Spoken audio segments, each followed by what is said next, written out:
Saudações, cavalheiros, bem-vindos a mais um vídeo aqui do canal Um Viking de Óculos. Eu tenho um relato curto para dar para vocês hoje, tá? Ele não vai ser relato nem lido e nem relato de áudio, embora eu não tenha tido contato direto com a situação. É uma pessoa em comum que já vem relatando problemas com uma mulher que, segundo ela, e ela tem conhecimento abrangente a respeito dos critérios do DSM, já assistiu vasto material audiovisual a respeito do tema, incluindo os relatos do canal, mas deixo claro que não há diagnóstico oficial de transtorno de personalidade narcisista, tá? Existem os sintomas, né? A arrogância, a prepotência, a manipulação, a habilidade de convencimento para amotinar pessoas contra o alvo, né? Os macacos voadores, a inaceitabilidade ao ouvir críticas e todo aquele beabá que a gente conhece bem, né? A questão da inveja, de acreditar que as pessoas têm inveja dela quando ela inveja os outros. Quem não conhece o transtorno pode assistir vídeos aqui no canal ou até se informar em outro canal, né? Porque o propósito aqui não é descrever os sintomas. O que aconteceu? Essa mulher, tá? Ela é parte de uma igreja evangélica. E eu vou citar até que igreja é essa. É da Igreja Batista. E começou a haver certas desavenças, inicialmente por questões financeiras. A igreja estava com o orçamento apertado, tá? O orçamento não estava sendo o suficiente para poder esbanjar como essa mulher gostaria, e o pastor deu uma negativa, falando que não ia gastar com X ou Y, devido ao orçamento curto. E como sabemos, o narcisista não aceita ouvir não, ela não aceitou que o pastor não fizesse os caprichos dela, né, com o dinheiro que na verdade pertence. Eu não vou entrar no mérito, né, se ele está enriquecendo ilicitamente ou não, né, porque aí a gente não consegue focar no relato, que o objetivo aqui é descrever o narcisismo dessa mulher, a habilidade de convencimento que eles têm, e tem dois detalhes que eu acho que são extremamente relevantes. Um deles eu vou só comentar e cada um que tire as suas próprias conclusões. Ao não aceitar essa negativa, ela começou a unir pessoas para maldizer o pastor e fazer com que esses outros membros dessa igreja assinassem uma carta para pedir a transferência desse pastor para uma outra igreja, né? E detalhe que esse pastor já comprou aqui um terreno na minha cidade.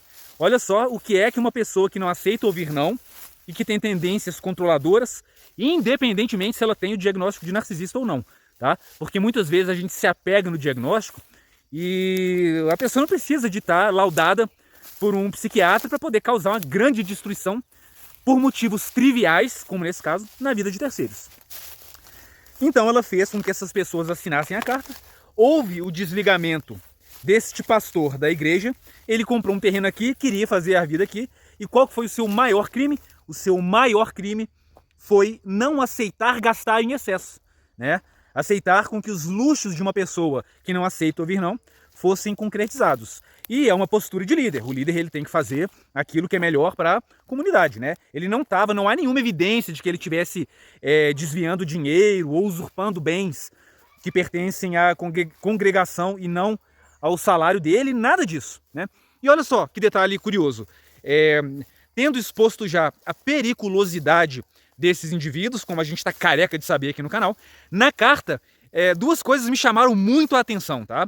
Eu não tive acesso à carta, porque eu não sou da igreja, não frequento igreja nenhuma, mas eu conheço a pessoa que frequenta e conhece pessoalmente essa mulher, e ela diz o seguinte, que na carta, além da questão, né, do dinheiro, aí vem uma pessoa encarregada, não é só denunciar, né? Eu não sei muito bem como é que funcionam os procedimentos, mas veio um encarregado para apurar situações, conversar com as pessoas que assinaram a carta, e na carta diz o seguinte, que o pastor é machista, e que ele tem comportamentos machistas com a família. Isso me lembra muito uma live que eu vi um pedaço dessa live, eu até queria reagir, mas em virtude dos afazeres da vida campestre, acabou faltando-me tempo e eu não pude fazer esse vídeo como eu gostaria. Era uma live do construtor Magenta com o Davi do Que é a Vida, e o Davi falou, se me recordo bem, já faz um tempo, que ele não tinha nada contra o feminismo, porque o feminismo não o afeta, né, diretamente, já que ele decidiu não ter relacionamento nenhum com mulher. Eu, pessoalmente, já discordei e tinha até construído uma série de argumentos para poder tentar expor o meu ponto de vista, e esse é um deles. Em nenhum momento a mulher ou a filha desse pastor reclamaram da postura dele de liderança, que foi vista né, ou denunciada de má fé, ou denunciada de boa fé, mas por pessoas contaminadas pelo feminismo, de que ele trata a mulher e os filhos com uma postura, né, sendo que não há nenhuma evidência de abuso verbal, nada. O cara, ele tem uma postura de homem, que o homem sempre teve ao longo da história, que hoje, por alguma razão, está sendo combatida e parece que virou crime ser homem dentro do próprio lar, né? Sendo que muitas vezes as próprias mulheres, como é o caso, querem um homem que tenha uma postura de autoridade, uma postura de liderança, que tenha a habilidade de impor limites, especialmente quando a gente está falando de uma família e tem filhos envolvidos, né?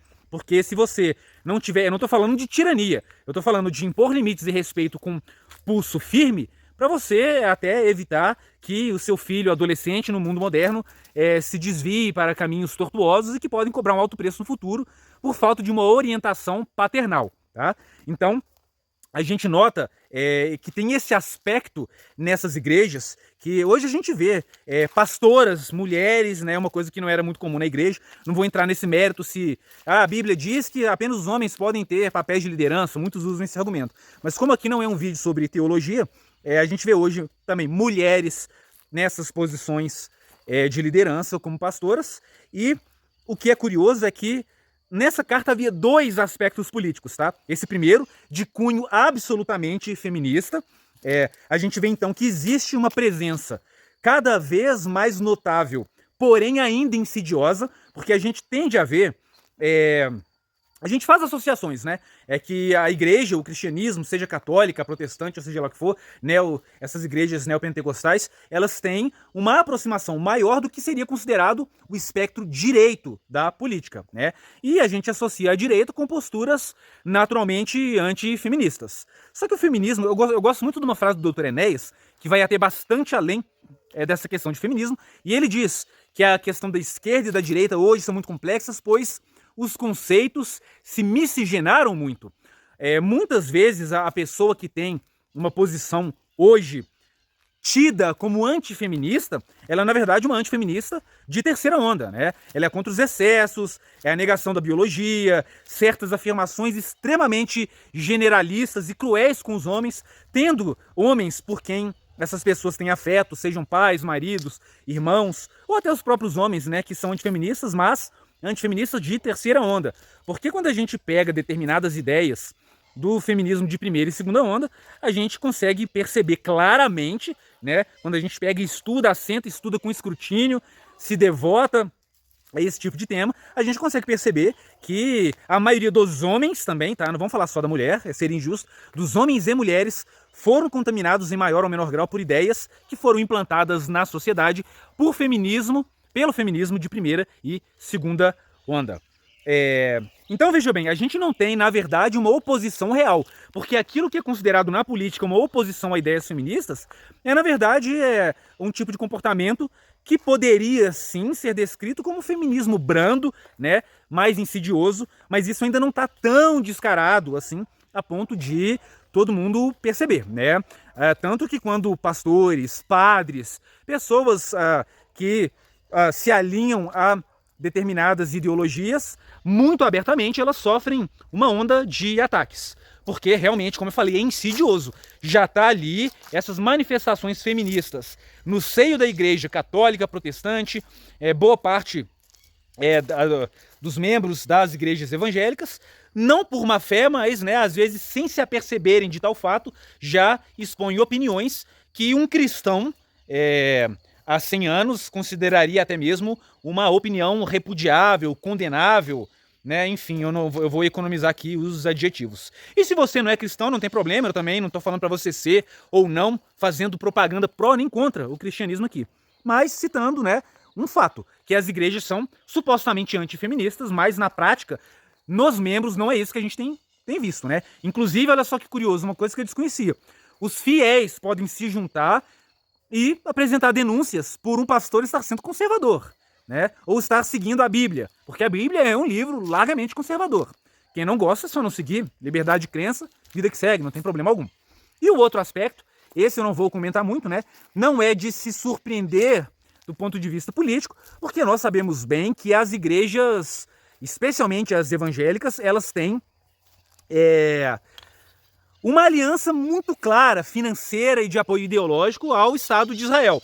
Isso não é surpresa nenhuma, isso é algo aberto, né, e todas as pessoas sabem muito bem disso. O que não é muito bem conhecido, eu noto muito isso em outras páginas em que eu falo mais de política, aqui eu evito falar um pouco sobre esse tema, pelo menos no YouTube, é que existe uma crença arraigada em grande parte da população de ambos os espectros políticos que o cristianismo e o Estado de Israel sempre cantaram em uníssono e sempre tiveram um apoio ideológico mútuo, quando na verdade esse apoio ele é mais recente e desde os primórdios você notava que cristãos eram tanto contra quanto a favor.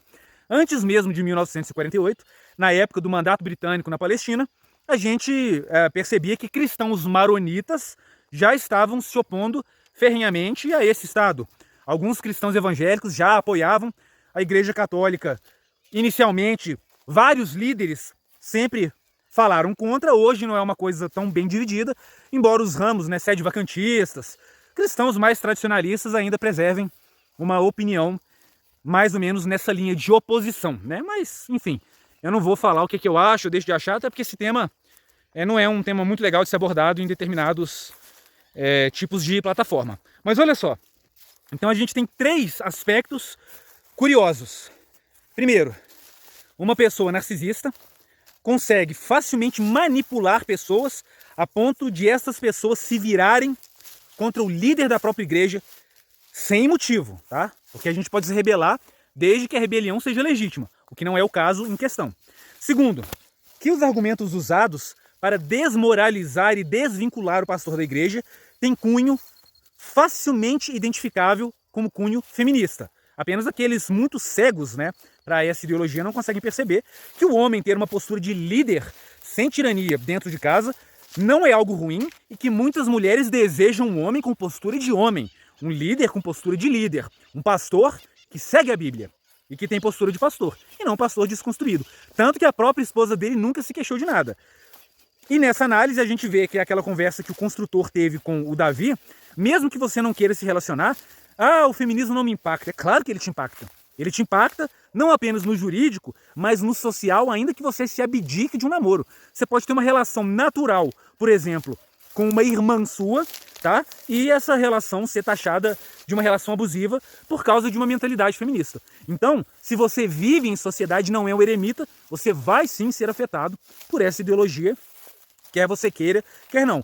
E terceiro, que é o mais curioso, cada um que tire suas próprias conclusões, eu acho que a liberdade de crença, política especialmente, tá? Eu acho que ela deve ser uma liberdade dada a todos, independentemente de religião, e fazer oposição ao Estado mencionado é como você decidir não apoiar a China ou não apoiar os Estados Unidos ou não gostar das políticas da Alemanha, porque é um Estado que tem uma visão política também, ele é político, e eu acho que o pastor, eu não sei quais foram os argumentos por ele apresentados para fazer essa oposição, mas ele tem todo o direito de se opor a qualquer Estado, né, como parte de sua fé, e não vejo problema algum. Mas, de alguma forma, isso foi encarado pelos membros como um absurdo, né, a ponto de colocarem na carta que uma das razões para se desligar este pastor da igreja é que ele fez críticas ao Estado sionista. Fica então o relato de hoje, a lição. Vamos sempre tentar identificar o feminismo que está ali escondido, calado, insidioso, mas influenciando as pessoas dentro da própria igreja. Tentar prestar mais atenção, né? Por que é que determinadas opiniões não podem ser emitidas por líderes? Desde quando houve um tratado formal de que todos os cristãos devem apoiar ou não apoiar país X ou país Y, né? E se é assim, por quê? Vamos investigar um pouco mais, trazer o senso crítico e lembrar que você pode se prevenir deste tipo de problema na sua vida pessoal, identificando os sinais vermelhos, porque antes de eu tomar ciência desse acontecimento, a pessoa que me falou já vem se queixando há tempos do comportamento extremamente narcisista dessa mulher, até que, né, deu problema, né, desculpa a expressão, deu merda, porque realmente agora a pessoa que compra um terreno numa cidade para começar uma vida nova, e por causa de intriga de um indivíduo que não sabe ouvir não, ter que começar a vida do zero, para mim é uma sacanagem muito grande, né? Aí eu falo, que agora eu vou dar uma opinião pessoal bem forte. Identificou possibilidade, tá? A possibilidade de que você esteja se envolvendo com o cluster B, seja ele um narcisista, uma borderline, um histriônico, ou um indivíduo que tem um transtorno de personalidade antissocial, não dê o benefício da dúvida. Não dê. Não dê. Ah, mas talvez eu vou ser injusto, talvez a pessoa não tenha. Eu mesmo já pensei assim e me prejudiquei, tá? E não foi nem com mulher, não. Foi em relacionamento de amizade com um homem que eu suspeitei que pudesse ser, não tinha a certeza, né? Não tinha evidências o suficiente, porque a gente não pode sair rotulando todo mundo como tendo transtorno X ou Y, porque a pessoa preenche um critério do DSM, né? É uma coisa que leva tempo, não é para você perceber, ter certeza, a sua certeza, né? Eu não tô nem falando de laudo psiquiátrico, não. E dito e feito, a pessoa estava certa, essa pessoa tem comportamentos manipuladores tóxicos e amotinou todo mundo, né, através de manipulações, mentiras, astúcia. Eu acho que o substantivo mais correto para descrever o que ela fez foi usar da astúcia para convencer pessoas a assinarem uma carta sem a menor necessidade. Dica de hoje: identificou a possibilidade ou probabilidade de que você esteja convivendo com o cluster B, contato zero ou contato mínimo, se o contato zero não for possível. Sejam relações de namoro ou relações superficiais. Valeu, se inscreva e até a próxima.